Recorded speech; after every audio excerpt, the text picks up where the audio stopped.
I will turn it over to my co-chair, Christoph Pimmer.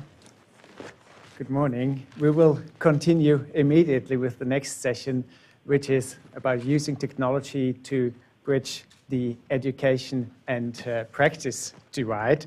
And this session will be divided basically into 3 parts. It will consist of 3 parts. In the first part, we will briefly do a warming up exercise reflecting the ways in we could or are using technology in our disciplines and professions to bridge this divide. Then the main part, I'm very pleased that we have our speaker, Professor Paul Worley, with us, because he will be talking about a very interesting project he has been carrying out and is carrying out in rural Australia, where he has been using digital media and a whole blended learning curriculum to bring education into very rural practice.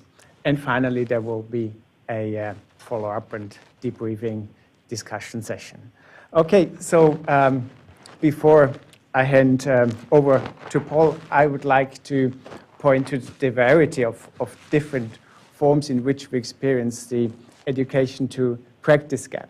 We have this phenomenon already occurring during the training in our education settings, particularly when our health students are coming to placements and when they're, for example, for the first time they learn that what they are being taught in a classroom is not one-to-one reflected in what they experience in the practice setting.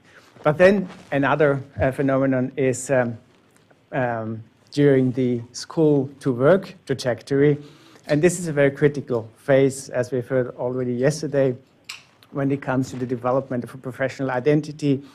Particularly the first months are very troublesome. Many health professionals, young graduates, feel that they are not really belonging to the workplace. They're having troubles. And here is, I would say, probably the most critical phase when it comes to school to work or education to practice movement, so to say.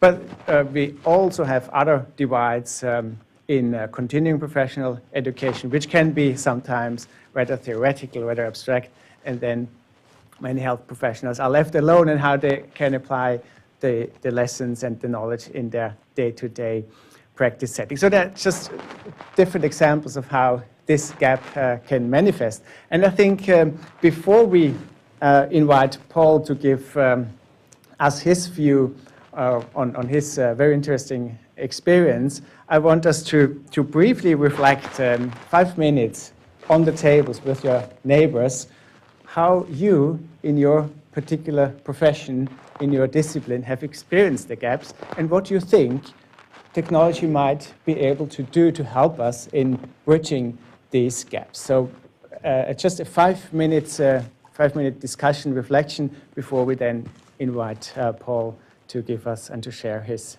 experience.